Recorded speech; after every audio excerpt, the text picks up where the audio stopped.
Welcome back to another episode of the First Phase Football Podcast. Stevie, we're back for another episode. We are. Special international guest this week, which is exciting. Yeah. Who's our guest today? So football Ferns midfielder / forward, Emma Rolston. Welcome, Emma. How you going? I'm going good, thanks. How are you guys?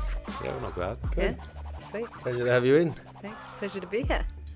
Yeah, so what's been happening? You've come back from Germany? Yeah. Yeah? Yeah. Come back from Germany. I was over there playing in the Bundesliga. But yeah, I've come over to get right with my injuries and just kind of get back to being sharp to be available to get selected for the World Cup. Yeah. So what do you think your chances are at the moment? It's hard to say, like I'm just going to try and work as hard as I can and see what happens. But I'm really hoping, I've got a strong drive and motivation to be there. So I'm going to try and do everything I can. Yeah, wicked. So we'll take it back to kind of your roots and how you started playing football, and then we'll get back into what's happening. So when did you start playing football?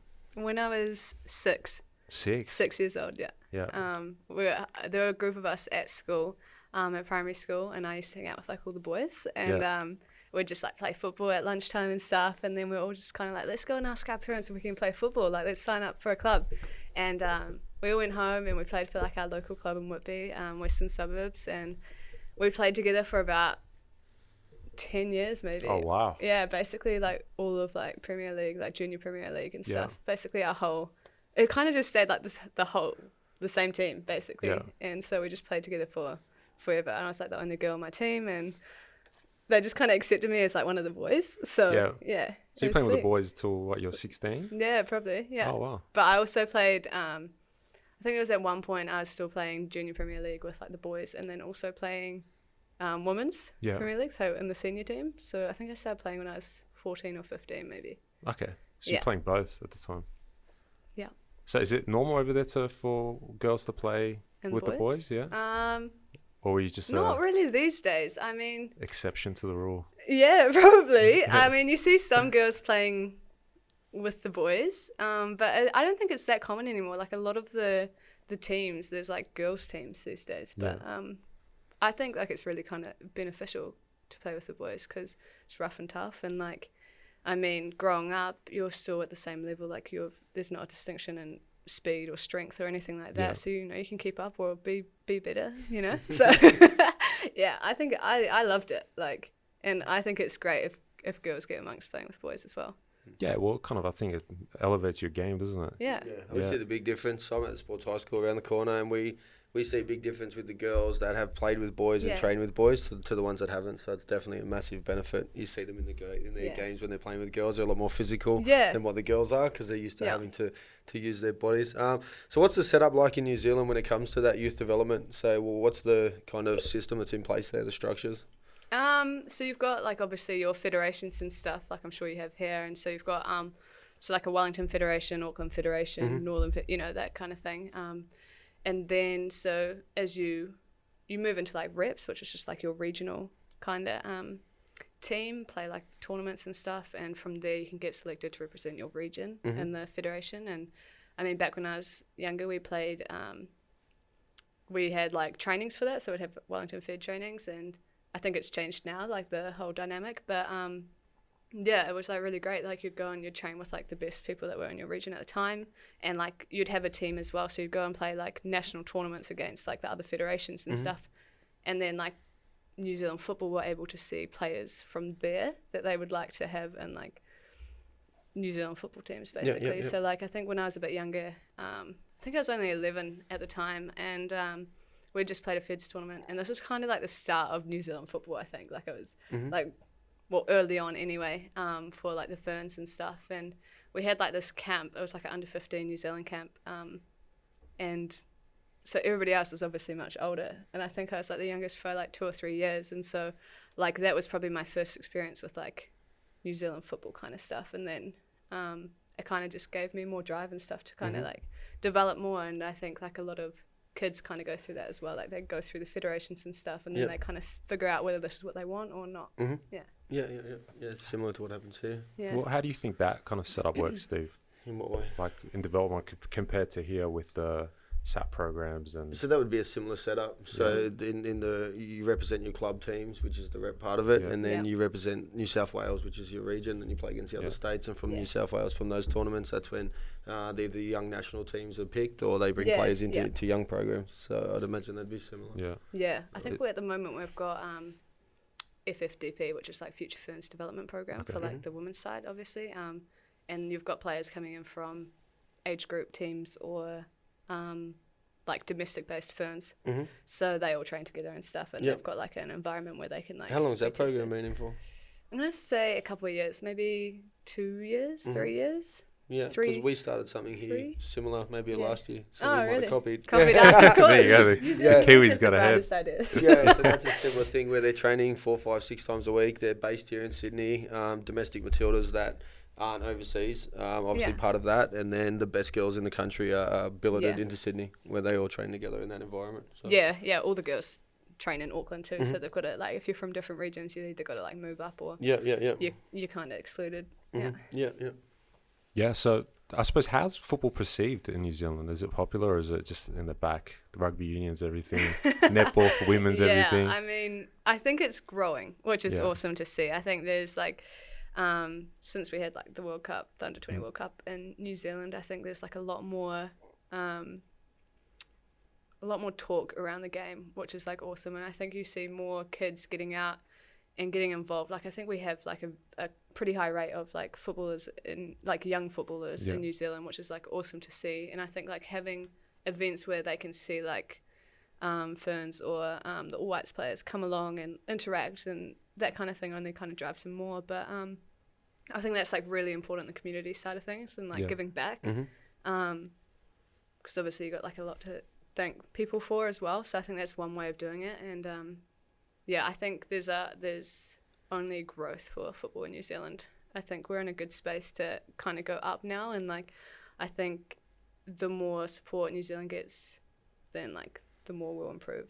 Wellington obviously having a good year this year, and you see the crowds. I think they've had record crowds this year for there. Yeah, the Phoenix are doing amazing this year, and I think like they've got a great coach there that is instilling belief in the players, and that's kind of driving them. And when Wellington or New Zealand sees that happening, they get behind it. I think New Zealand's got a good culture like that. They see something and they see it going places, and they're like, all right, we need to support this, and we're going to get down there and we're going to. Is it because they're winning? Because that's normally what happens here.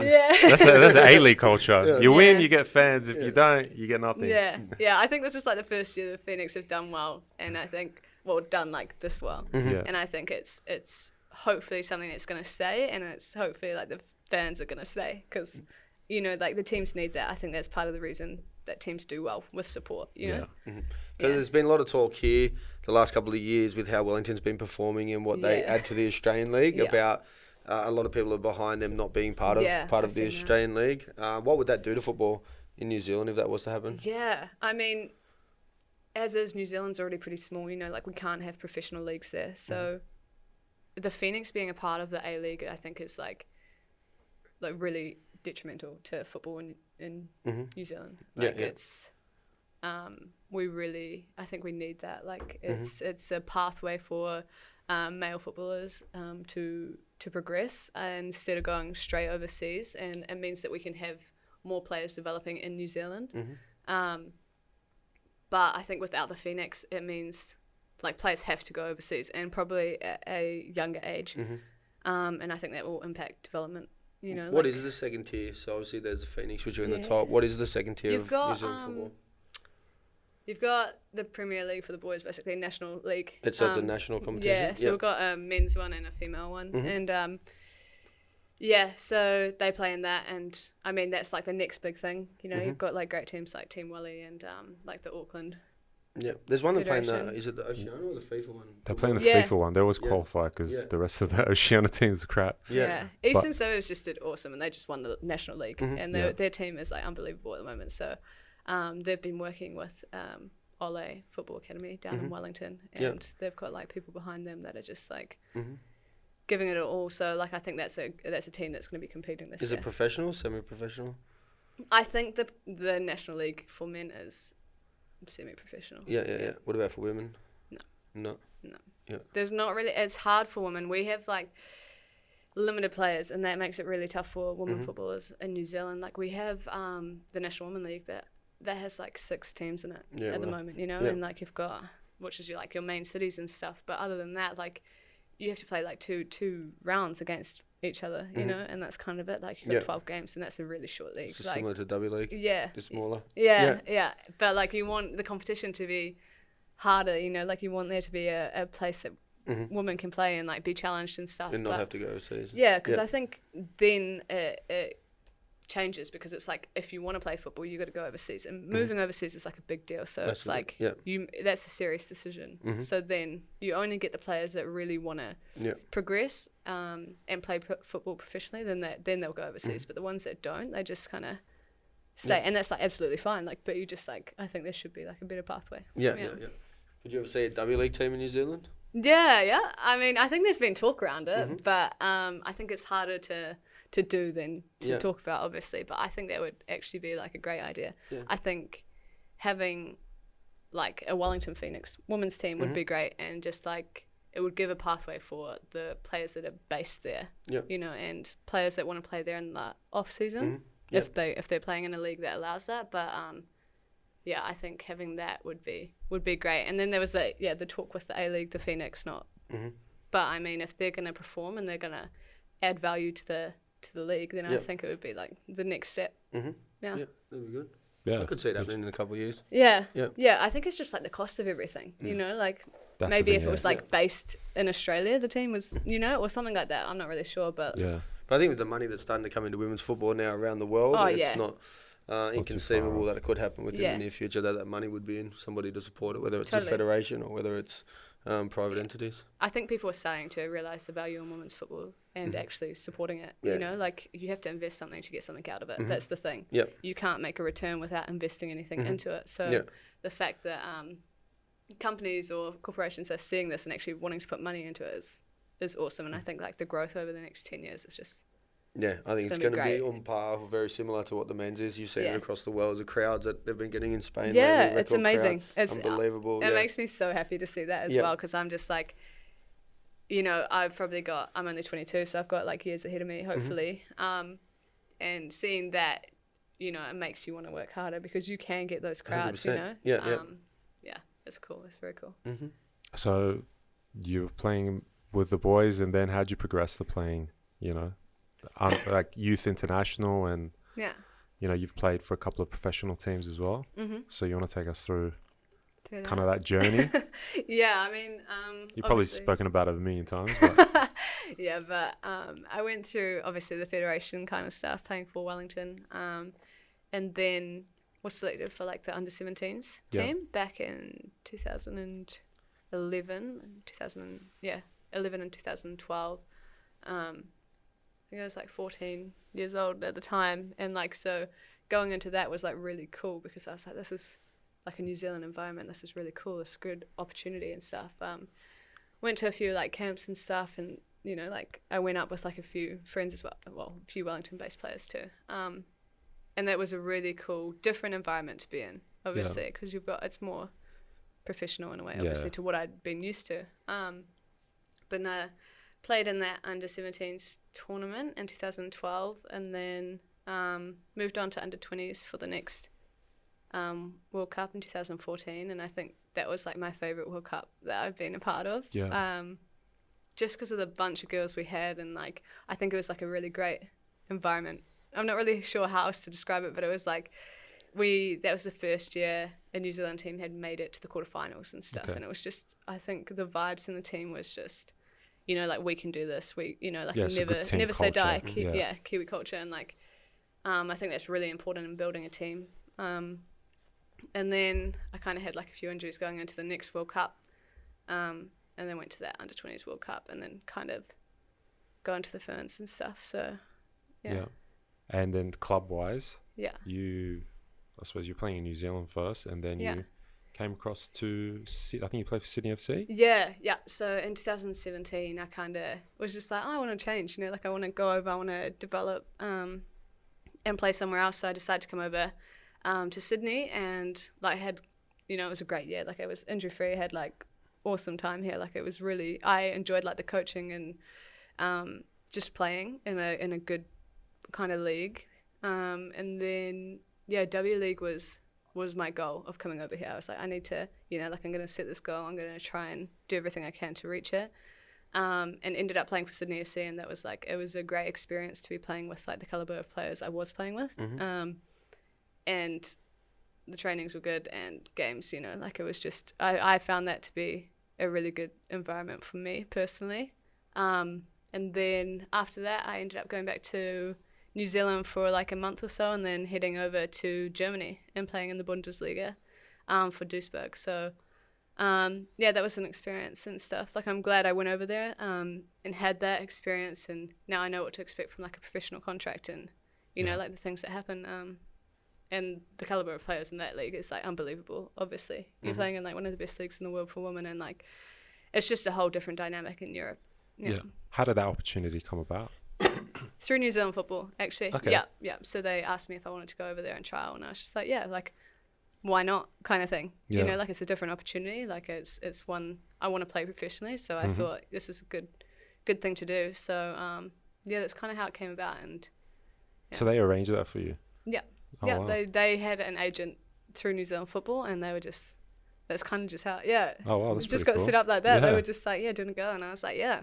Yeah. For sure. So like within like a month, I was like heading over there. Yeah. And then trialed, and then got offered a contract, and then came back for maybe a month, and then I was back over there pre-season. Yeah. And how was that playing in Germany? Yeah. It was interesting. It was definitely an experience that like I will hold dear, just because it was my first experience over in the Bundesliga. I do want to go back there at some point and play like for a different team, and just like get amongst that.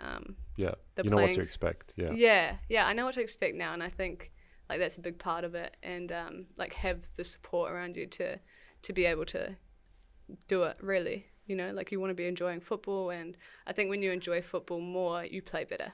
Yeah, definitely. And I think that's a big part of it. I think when you go overseas and you're playing professionally, you need to be enjoying what you're doing, and you need to that's a big part of it. You can't just be like, I'm gonna go play, and like no matter what, Yeah. But also, I think like you can't just give up on something just because you don't like it. Like you need to persevere, and like like things are gonna be hard. You can't just Quit. be like, that's it. So like it's not for me, because that's not always the case. You just have to get through that bump, and then you're sweet. Yeah, but, you gotta find the right environment. Yeah, you gotta find the right environment. That's right. Yeah. So how'd you find that transition from New Zealand to then your first club being away here in Australia? Obviously, the cultures and countries are pretty similar. And there, how did you find the football, and was that much of a step up to what you were used to, and in regards to the environments as well, so the trainings and the tactics and that, and then obviously that transferring to Germany, a totally different country where they don't speak the language and things like that? Yeah, I think moving to Sydney was a lot easier, just as you said, similar culture, and speak English and all that kind of stuff. So moving here was a lot easier, just because it's like 3 hours away, like it's not a big deal. I'll just go home for like, come back at night time. But no, it's sweet. Like moving here, it was sweet, and I don't really get homesick or anything. So to me, because I've been living out of home basically since I was 17 for football, it hasn't exactly been like a big deal to me. It's kind of been normal, I guess. And so like moving here was fine. Like I knew people here as well, which was kind of, I think, probably made it easier, because you can integrate better. And then coming into the trainings and stuff, I think they were like, it was definitely a step up to what I had been used to in terms of like everyday training, because in New Zealand, like if you're in like an age group national team, you're doing trainings with them, which is obviously to a high standard. But like if you're just doing National Women's League or like club training, obviously it's to like a lower standard, just because it's club basically, So coming into the environment of Sydney FC, I think was like, it was really good for me, and it came at a great time, and it made me like work harder, especially being around the players I was, like see how they work, and how like they don't give up, they keep trying, they practice on the things that they're weak at, and they go and do that. They kind of like pushed me as well. So coming into those trainings was awesome, and I actually really enjoyed it. And then obviously moving to Germany is like halfway around the world, so it's much more difficult, and the fact that they didn't speak English was difficult. But in saying that, a lot of the team made a really big effort in talking English to us. Like they really tried with us, and that was awesome to see. Training style over there is completely different though. Like it was very, very rigid, and like, you know, like he knew what he wanted to do, and that was how he was going to implement it and stuff, and that's how trainings were. And we did like a lot of fitness, so we got fit, which was, I mean, that's a good part of it. But personally, I would have liked it to be a bit more like technical based. And that's what a lot of people don't know, that in Germany, and especially the women, I'd imagine it'd be similar in the men's, that there's a big emphasis on that physical side of the game, where like clubs are, you're running a couple of Ks before you're even getting anywhere near a ball. Yeah, it's like it's like a warm up. Like honestly, like that, it's almost, you know, you're sick, go for a run. You're injured, go for a run. Like it's just run, and like that's awesome because it gets you fit. But for me, I would like more technical as well. Like because that's the kind of player I am. Like I want to be as fit as I can. I want to be as fast and strong as I can. But I also want to be as technically good as I can, because I think that's an important part of the game.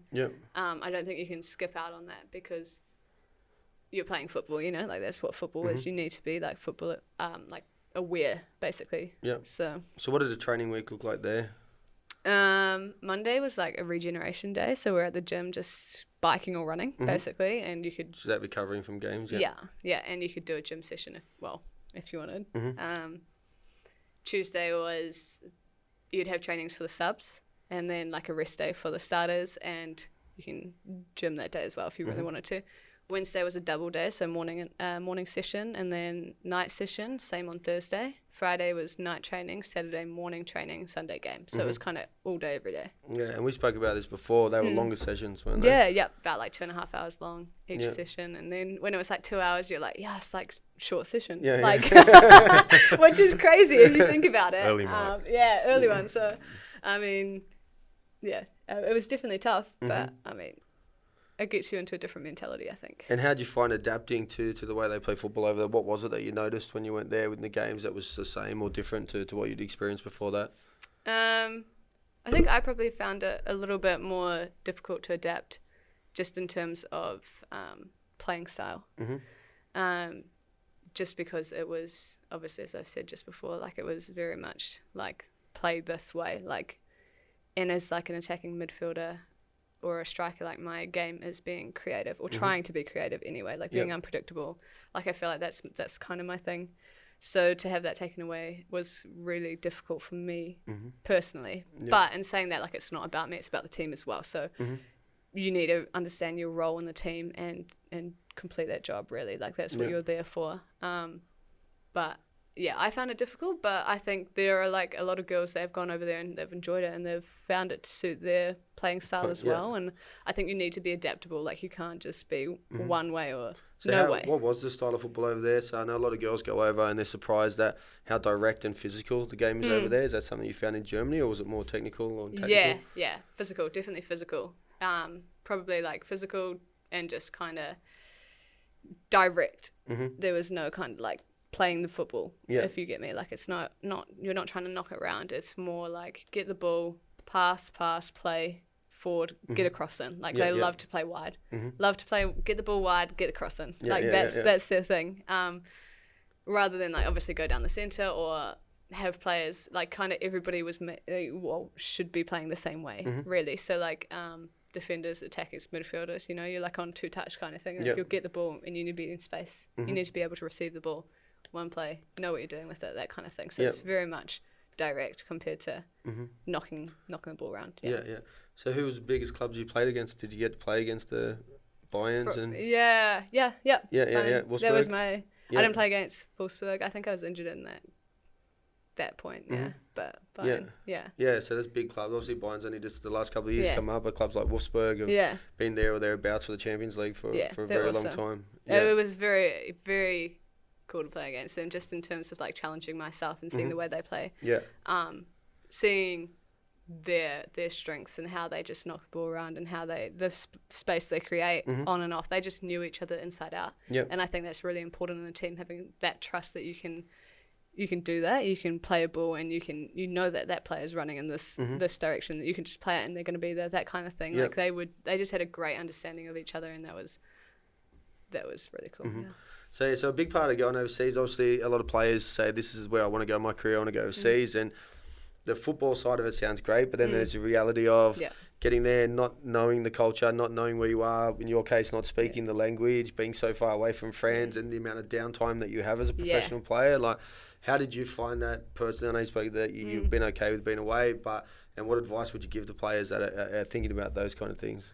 Yeah, well, I think people look at professional athletes and go, wow, they're living the dream. Like, that's amazing. But when you actually get into the reality of things, and I think I had a friend come over and visit me when I was in Germany, and I was like, tried to explain to her the reality of like what I actually do. And then she kind of saw it and she was like, yeah, like you're like, you know, like it's not a dream that everybody thinks it is, you know, like, and I was like, yeah, like that's right. It's not, you know, like it's not like, wow, you're getting paid so much to go and do what you love. You don't have to do anything. You can just sit around and do whatever, you know, like it's not like that at all. Like you actually have to work incredibly hard, and you miss out on things like the sacrifices you make to be overseas. Like I just missed out on my friend's wedding, you know, like I missed out on like so many of my friends' 21st when I was over here last time, and you just miss out on like important events which you have to kind of think, is this worth it? And I think if it is, then that's fine and you're going to succeed, but like you really need to carefully consider that aspect of it. Yeah, as I said, I don't really get homesick, so like going overseas was fine for me, but yeah, challenging going into a country that you don't speak the language and it's a completely different culture, and just trying to get used to their way of living, I think is also important.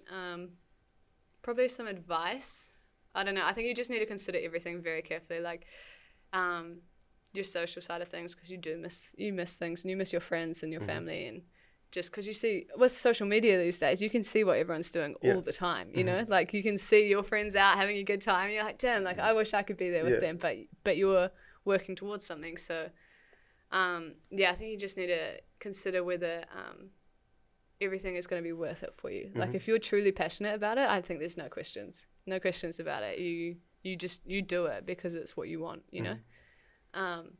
But yeah, I think just make sure you've got things to do in your spare time, like keep you busy, like either part-time study, like learn an instrument, like go and meet new people outside of football, like go and like try and integrate yourself into the community and like build relationships, because like I think social side's really important. Like it's great to, like humans need interaction, so I think like hanging out with people and trying to do as much as you can is important outside of football. Like it's football can't be everything, you know, like because that is your everything at one point, so you need to have like other things to do in the meantime. So we spoke with Steve Ugarkovic a couple episodes back about him going overseas, and this is something a lot of players don't know, that like it's not all friendly and love, like you're going there to take someone's position, you go there to take their job, and he said it took a long time for the boys to warm up. What kind of experiences did you have going into that environment? Were the teammates welcoming, or I think outside of football people are welcoming. It's you know, it's like, hey, like how are you, like everyone's like, well, most people should I say are nice and like want to get to know you and stuff, but I think you learn pretty quickly who are your real friends, and like who you can trust, because like some people may be like nice to your face, but you know, like you experience like people maybe like talking behind your back, and you need to like learn how to deal with that, I think, and not react to that, and just keep doing what you're doing, because people are going to talk regardless of what you do, I think. So I think going into that environment, like you're taking someone's position, that's what you're there for, like you may be fighting against your friend for this spot, so I think you can't let that affect your friendship either, but like the main goal is for football, like that's why you're there, so you need to do everything you can, and not in a like negative way. I don't think you should ever do it in a bad way, but if you're like working your butt off and you make it, then that's you deserve that. Is it hard though, like when people can really kind of rile you up, I suppose? People can be very cold to you. Do you ever go, I can't do it anymore, or you ever at nights crying in your probably I mean, like it definitely affects you, because it's like you're a human, you react to people that are going to talk bad about you or say things negative, but you have to kind of separate yourself from that as well, I think, because as I said, people are going to talk regardless, and if you're confident and happy in what you're doing and you can do that in a way that is is positive for you, then I think go for it. Like, you just have to separate that negativity from other people, because it's not about you. It's more about them. Like, it's not. Yeah, of course it is. Know? Insecurities of other people's. Yeah, and if people are going to talk, like, that's on them. I mean, it's going to affect you, but you got to separate it. Let it affect you for half an hour, and then say, see it. Like, that's it. You've dealt with it, and yeah. So you've developed a thick skin to deal with it? I mean, you have to. Living with 3 brothers, It's good, because even a lot of pros haven't, like, the hitting 30 and they don't have that thick skin, and they let people get to them. Yeah, I think it's really difficult not to let it get to you, but you have to develop a way that you can not let it affect you. Like coping mechanism. Yeah. What was the coverage like over there? So from the media, was it big? Were the games televised? Those kind of things. Some games were televised. Mm-hmm. It was actually really different to what I would expect it to be, because it is one of the biggest female leagues in the world, probably and the top 4 leagues in the world. And the fact, like, we didn't actually get that many. I think you get more games to W League than more people to attend. Than in the Bundesliga, and that kind of surprised me, just because of, like, German, like, it's a powerhouse. It's a So there's not a lot of coverage over it, but I mean, I think hopefully there will be growth there. But yeah, that did surprise me. Obviously, the bigger teams, you get more coverage and more games, more people come and watch those games. But yeah, you can sometimes only get like 1,000, 2,000 people. Yeah. So we've spoken about it. So what was it that made you come back and leave early? Yeah, just with selection of World Cup coming up, and just my injury. I got shin splints as soon as I went over, and kind of had it for the last 8 months, and I couldn't get rid of it. Like, with the treatment there, it just wasn't working for me, and kind of had, like, the help of New Zealand Football to make me a rehab plan, and I did that, and then over the Christmas break, and went back to Germany, and I was like, I'm going to give this another shot, see if it's fine, like, see if the shin splints work, and it kind of just it didn't really work with the environment that I was still in, and I was finding it to not be a good environment physically or mentally. So I was like, I just need to get out of here, and I need to get into a space where I can get over this injury and be getting match fit and be in selection for World Cup. So it was either come back to Australia or New Zealand, and I just decided, like, I'm going to ask for an early release for my contract and terminate my following year, and see if they'll give it to me so I can come back to Australia, and they granted it. So I kind of got out of there within like a week, and over here, and I know I've made the right decision. Like, I'm working with you guys, and like another guy called Luke Edgell at Edge Performance, and I'm like trying to do everything I can to get myself back, and playing the game on the weekend for Rams was like my first game, like injury free, pain free, sorry. And I was like that just makes me know that I've made the right decision, and it makes me feel a lot better, and I feel like I'm in a better headspace as well over here. Like, I've got people that want to help me, whereas like I feel like in Germany you're on your own, but like here people are just so kind and they want to help, like I've had so many people just offer support in different ways, and I think that really helps me personally, and like to get to where I want. And obviously I want to be making World Cup, so being at first phase and doing like getting sharp again is like is what I need. Like, it's it just feels good when I train here or like with Luke, or anyway, I'm just I feel like it's in a better place. So this has only just happened. So just recently you've only been back 2 weeks back in the country. So how, like you said, you played your first game on the weekend. Bit fiery by all accounts, speaking to some of the other girls, but how did you find that level? Obviously, it was good to get that 90 minutes under your belt, but how did it feel, A, being back on the field, but B, being at that level compared to you've just come from the Bundesliga to now playing in Campbelltown? So. So obviously being back out there is like, it's an amazing feeling. Like, I'm so passionate about football, so being able to play again and pain-free was just, like, I was just ecstatic.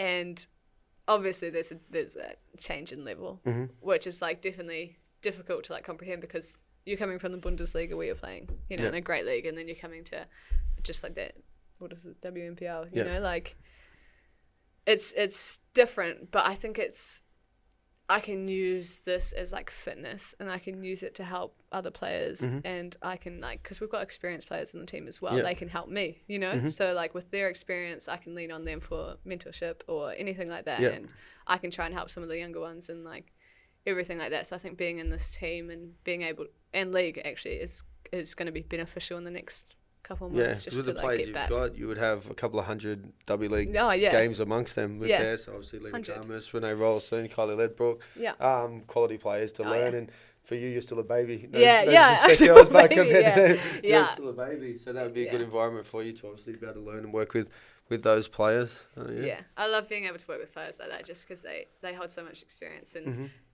they know what they're doing, and I respect them in that sense, and the fact that they've still got it. They're still they're like 32, 33, and they've still got it, and they're still going. And I just think it's awesome to have players like that you can lean on and ask questions and use them, you know. 100%. It wasn't too long ago that Rolo was the most capped player in the W League. So it had more W League games than anybody. So obviously she's been retired the last couple of years, but Letty still killing it in the W League. Exactly. You've still got like great players that are playing it to a high level in this team. So it's not like yes, the Bundesliga is like an amazing league, but you still have quality players that I'm playing with. You know, like I'm not stepping into an environment where everybody is like amateurs. Like because you probably have 6 or 7 W League players in that team. So, but then it's obviously the depth that comes from those next ones down, that are the young ones or the up and coming ones. 100%. And the league is stacked with W League players. The league's stacked with W League. It's mostly like it mostly is W League players. Like it's. And then you have like a few other players within them. So. I think the only difference that's happened with that league this year is that because of, as we're speaking about that Future Matildas program, some of the girls aren't in the NPL now. They're only in the Future Matildas. So it has taken some of the quality out, but a lot of it's still there. Yeah. Did you have to check, like when you terminated your deal with the German club, did you call the national team coach and get his advice? Or I actually did. You did? Yeah, I did. Yeah. I was just kind of at a standpoint. I just didn't know what to do at that point, and I thought, like, I need to do something. I can't stay here because my injury is not going to improve, and it's just not going to be a great environment to be in for me. But so I emailed him and I asked for his advice, and I spoke to him on the phone, and I spoke to our assistant coach as well, like in a call, and kind of got their take on things and how they think it would like impact me and stuff, and they were kind of all for it. And Tom was like very approachable. I've found him to be like easy to talk to and discuss things, and he's always open to chat. So I think that makes things a lot easier. Like I wasn't like as scared to like talk to him about it, because obviously it's a big decision. You're turning down a professional contract to come and play in an amateur league. You know, like it's like at the time I was like, am I taking a step backwards? Like, is this the wrong thing to do? But I think it's the right thing to do, and I think sometimes you have to take a step backwards to go forward. So, did they say it would like affect your chances in the World Cup? No. Did they give you like advice on what you need to do to retain your spot altogether at the World Cup? Yeah. Yeah. Okay. That's cool. They did. Yeah. Because it would be daunting. Tell everyone, otherwise no, of course not. But you go from Bundesliga to join the WMPL. Like most people think you're absolutely nuts. Yeah, exactly. And I think that was kind of like difficult to deal with too, because I was like, man, like, because I care what people think. I don't care what people think if they have no kind of importance to me. The people that are close to me that kind of talk, you know. But like, if I value somebody's opinion and they're kind of like thinking bad, I'm kind of like, I kind of reevaluate my situation. But I think I was like, what are people going to think if I do this? Like, because you're going from a professional contract to an amateur, and then I just thought, you know, like I need to stop worrying what people are going to think. Like, I just need to do what's right for me. Exactly. Yeah. You know. So you didn't wake up the next morning in Sydney go, what have I done? No, thank goodness I didn't. But it's been good. So it's been about Tom Samani, obviously a Matildas legend here. Was coach of Matildas for a very, very long time, and now he's the coach in New Zealand. By all reports, he's going really well. Obviously, this is only new. He's been there for how long now? I think this is his third tour, so 6 months? 6 months, 7 months, yeah. So how has that transition happened? Obviously, the similar thing. I wouldn't say similar because I think it's a totally different situation, but New Zealand has a new national coach, same as Australia. How's that transition been with Tommy coming in?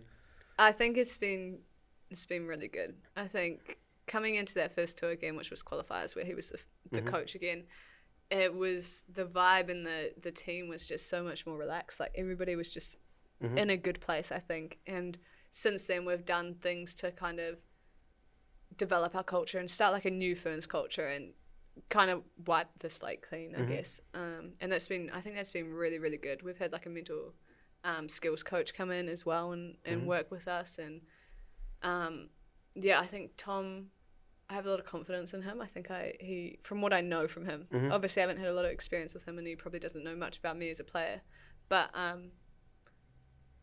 think he knows, obviously from his experience, he knows what he's doing, and I think he's got the right way of going about it, and he just creates a different culture compared to what it was, I think, and that's really important. Like the girls, nobody should be coming into camp scared, you know. When was that happening before?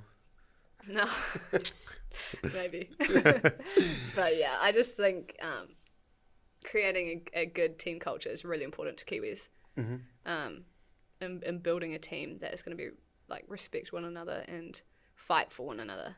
And I think Kiwis do that. We fight for one another and we don't give up no matter what the situation. So I think a coach that has belief in us is important. Yeah, obviously very experienced Matildas, as we said, but also the US national team. Yeah. So it's a massive pickup for New Zealand. Yeah, and he's been coaching in the NWSL for like the last 3 years as well or something. So yeah, he's got experience, you know, and he's been working with top players as well. So he knows what to expect and he knows what he wants from us. And we know what we want from him. Yep. So, yeah. Can we have him back? Nah, you guys already take too much from us. So what is it like being like the life of I suppose a Fern? Like you're living in Australia. Do you play football, but do you work, or your football's full time for you? Currently, when I was in Germany, I wasn't working. Yeah. I had a lot of free time over there, which was part of the problem probably. You know, I actually bought a guitar to try and teach myself, but I'm studying at the moment part-time, so from New Zealand at Massey University, and so I'm doing that obviously online. And I'm working actually part-time as well. Kind of forgot that, but yeah. So your plate's full. So I'm working part-time, studying part-time, and playing football at the moment. Yeah, so it's full on right now. So all day, every day, it's kind of like stacked up. So I think it's important to make time for social side of things as well. So try to do that as much as I can. So you're non-stop. Yeah, non-stop. Social, but I love it. Like I love to be busy. So it keeps me going, you know? Yeah. Like I hate sitting around like doing nothing. So like if I'm not studying, working or anything, like I love to be around people and just doing something. Yeah. Yeah. Do you find that it can sometimes be distracting of your football, like doing too many things? Yeah.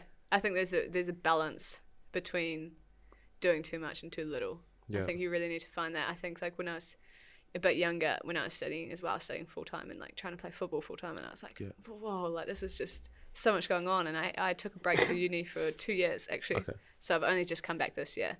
Yeah. And I think you've got to find the balance of doing too much and too little, because too little you got too much free time and too much you're going to be overloaded and you're gonna burn out. So be stressed out. And everything. You don't want to be stressed out. No, like, not at all. No.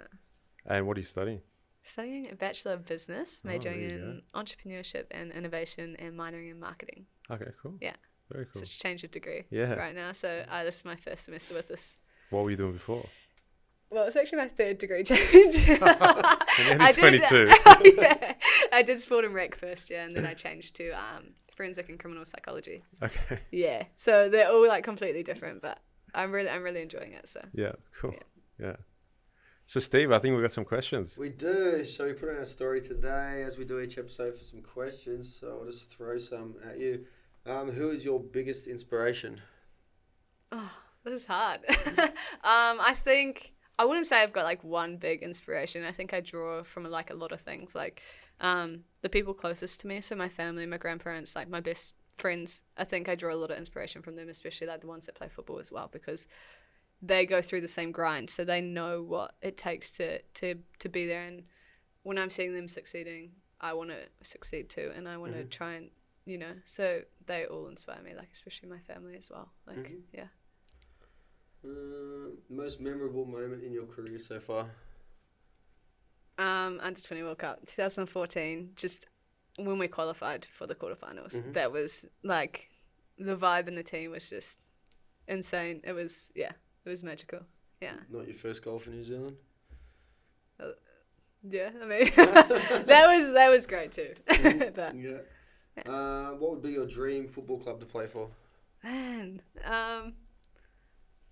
really not sure about that one. I want to just play in the best leagues. It's hard to say right now because I think the teams will change over the next couple of years. Yep. But I want to be playing in the best leagues and the best teams. What league would you play if you could? Obviously, be in the Bundesliga. Would it be back there or would it be somewhere else?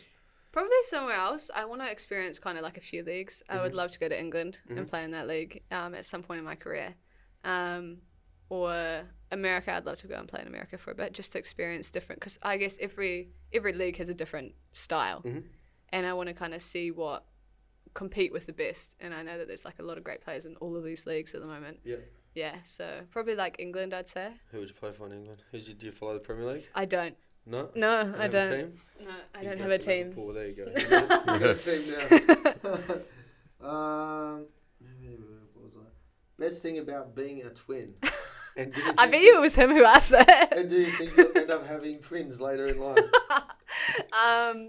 Yeah, I love being a twin. I think, like, especially growing up, you always have somebody your own age around, like, no matter where you are, like, what you're doing, and I think that's really cool. Like, we have, like, a special bond. I think, like, we just know each other on a different level, and we can, like, it's awesome having a twin. And I hope I have twins. I think that'd be cool, yeah. If you could change one thing in your career other than injuries, what would you say? Well, that was going to be my thing, injuries. Damn.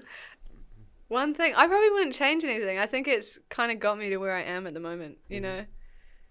I mean, except for injuries. I changed the injury things. But apart from that, I wouldn't change anything because I think that like, I'm where I am right now because of everything that's happened. Yeah. Yeah.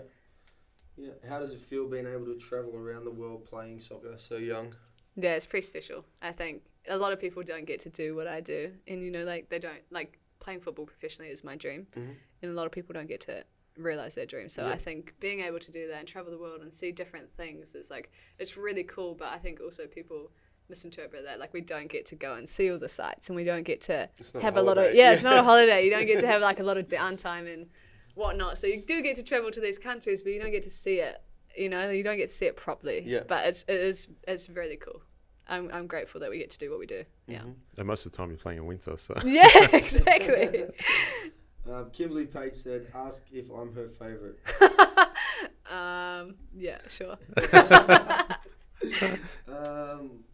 Where do you see yourself going in the future? Does it involve football? Yeah, it does. Definitely over the next 10. I'm going to play football as long as I can. Just as it really is my passion. Like, I genuinely have so much love for the game. And it brings me, like, a lot of happiness as well. And you meet so many cool people. And I think football's, like, a really, around the world, like, it's such a small space that everyone knows everyone. And the people we get to meet and connect with is just, like, insane. So football is definitely what I see in my future for the next at least 10 years. Do you watch football? Yeah. Yeah, I do, but not often. Yeah. I don't have a lot of time. But when I do, I like to, sometimes I just watch highlights on YouTube and stuff and, like, pick out players that I'm, like, want to play like or just see how they play. Are there players that you base your game around or you see pick up different parts of things? I've only recently really started kind of getting into the YouTube and looking at that kind of style, but I've kind of just picked up on, like, Hazard and, like, how he plays and like, obviously Messi is just a powerhouse. Like, he's insane. Like, the directional change is, like, next level. Like, he just, the way he gets around players is insane. But yeah, I do want to look at more players from different leagues and just kind of see how they do it, because each one of them has, like, a special thing about them that makes them the player they are. Yeah. And I'd love to. Is there players within that female space that's the same thing that you look at and you admire? And it's hard to say because we play against them, you know, like, it's hard to. Or say ones that have come before when you were coming up, players that were. I haven't really looked too much, which is, I think, kind of bad as well, because I haven't done a lot of research in that, to be honest. But I do think, like, it would be easier if you were, like, at a younger age to look at players and be like, base it around them. But now that we're playing against them, you don't want to be playing like them because you want to be different. You know, you want to be able to have something different. You don't want to be the same as another player. Yeah. So I think that's kind of the difference. Yeah. Were there like the football before, so obviously the Matildas have had players that have come before, like Cheryl Salisbury and things like that are legends within the game. Who's the New Zealand versions of those kind of players? I think you got like Mayhem, Wendy Henderson. Wendy's a big name. Yeah, and now she's been like involved with the Ferns and stuff as well. So it's really great to have somebody with such great experience. She coached me in Wellington as well at one point as well. Wow. And you know, it's like to have people in that still giving back to the game and still trying to provide for the next generation is like, it's pretty special. Yeah, massively. Especially because like New Zealand's so small and everyone kind of knows everyone as well. So it's like, it's great that you can have players that are just so humble and just, you know, they just... Especially for the young ones that know who they are. And, yeah, and then they're giving back in the same thing that they know where you're at. And, exactly. What you're trying to achieve. I think that will happen again with these Ferns players that are in the mix now, you know? Like I think give it, 5-10 years or the players that are getting close to retiring, like you're going to have players there that people are just going to like look up to and say, like, I want to play like them. I want to, Yeah, massively. So with it being a World Cup year, how far do you see that a squad that is together? What's the potential with them?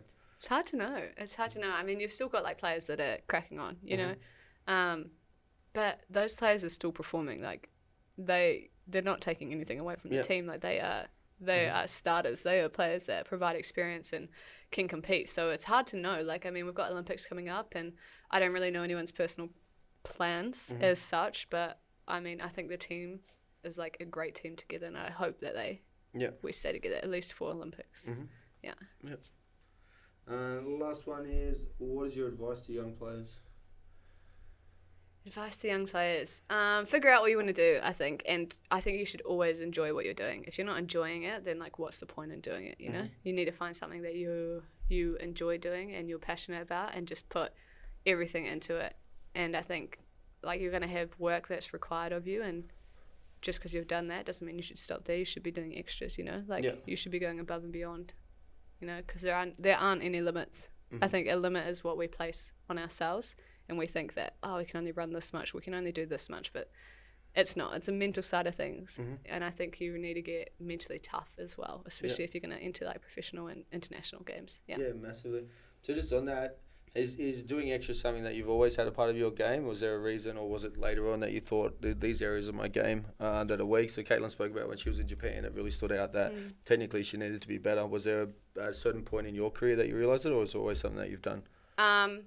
I think I was like, when I was younger, I was kind of playing every sport, so there wasn't like, I was always doing something. It wasn't something that I realised at that point. But I think after I came back, I was out for a couple of years with injuries. After I came back from there, I kind of thought, hey, like, I've just lost 2 years of development. I need to be doing extra. I can't be, everybody else has had that time to progress, and I've kind of been sitting at a standstill, and I can't just leave it from there. I need to be doing extra. I need to be working harder than everybody else to get back and then progress further.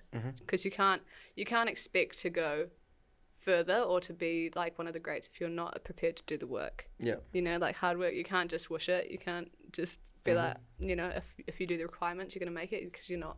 Yeah. Like, you need to be doing extras, and you need to be putting in hard work and doing what other players are not, so you can get to where they're not, Further. What's the view of that in New Zealand? So isolated practice is something that's frowned upon here in Australia. Is that something that's part of the development over there, or is it more a game-based approach? Yeah. Actually, to be honest, there's not a lot of... I don't think there's opinion around it. Yeah. There's not... I don't think we have very many one-on-one coaches or anything to do stuff outside of that with it. Is there a national curriculum? No, not really. Yeah. Like, I mean, there has to be. There has to be, and I mean, there has to be. But like, there's not. I don't think there's like much talk around doing extra work, like one-on-one stuff like this. Like, there's not. Yeah. There's not an opinion around it about whether you should be doing it or not. There used to be an opinion about going to America, like, which was frowned upon. Like, they didn't like to college. College. Yeah. Yeah, like, that was a big no-no, but I think it's changed these days. But yeah, no, not really like one-on-one stuff. Like, nobody really does it. But what about typical sessions over there? I know it's been a while since you've been there, but was it mostly game-based around possession, passing practices, or was there just the elements of just isolating the strike or isolating the technique? You did have like attacking and defending. Like, you'd have like, say you'd have like a big team session, but you'd separate them. You did have that at some points. It just depended on the coach. Yep. But game-based passing, small-sided games, transition work, and then like you just have separate like shooting for strikers and all of that, and then you'd have like your defending work, and you'd have different like. So in terms of that, you'd isolate, but it's not frowned upon in New Zealand, not like here. Yeah. So what's your like goal in football? My goal in football, obviously to make the World Cup team and the Olympic side, and do that for the next 10, 12 years. Play professionally. I want to play in the best leagues, and I want to be playing for the best teams. So I want to develop myself into being one of the best players in my position in the world. Like ultimately, that would be the goal. You know, like I will change the game. Yeah. Enter the game to change it. You know, like you want to inspire younger kids. I want to fix it. Like try and have an impact as the generation before have had on the game, because they've changed so much for us already. And we have like another 10 years. So I just want to make it a better place for people coming in, and I want to try and be the best I can be, basically. Yeah. Any plans to go into coaching? No. None whatsoever? No, not at the moment. I mean, I've done coaching in the past, and I haven't I've enjoyed it, but I'm not sure if it's for me. But in saying that, I will see later on in you don't have my time, because things change, huh? You don't have a good enough cranky voice? Nah, probably not. I feel mean. So Steve will teach you. Nah. What would you be doing if you weren't playing football, do you think? I don't know. See, that's tough, because like I always imagine, I'm like, man, like what's it like for my friends that don't work 9 to 5? Yeah, like, but I mean, people are probably gonna laugh, but probably acting. Okay. Yeah? Yeah, I did act. My friends absolutely ripped me for this, honestly. Like, I did acting classes, and my friends would just take the mickey out of me. They're like, honestly, they're like, what are you doing? Like, but I actually really enjoyed it. How long ago was this? A couple of years. So you're going to rip me. You shouldn't have said that. No, see, but yeah, I don't know. It's completely different, but it's hard to say what I'd be doing. So guest spot on Home and Away sometime soon? Yeah, maybe. Look out for me. Get in contact, Home and Away. Well, that'll probably wrap it up. It was really good insight into, especially women's football coming out of New Zealand as well. Yeah. Playing in Germany, looking forward to the World Cup. Yeah. It was a pleasure to have you on and get your story. Yeah, it's awesome to be here. Thank you. I hope to see you do some more training sessions with that once you're fully fit. Yeah. Yeah. Sounds good. Thank you. Awesome. Thank you. Thanks, guys. Some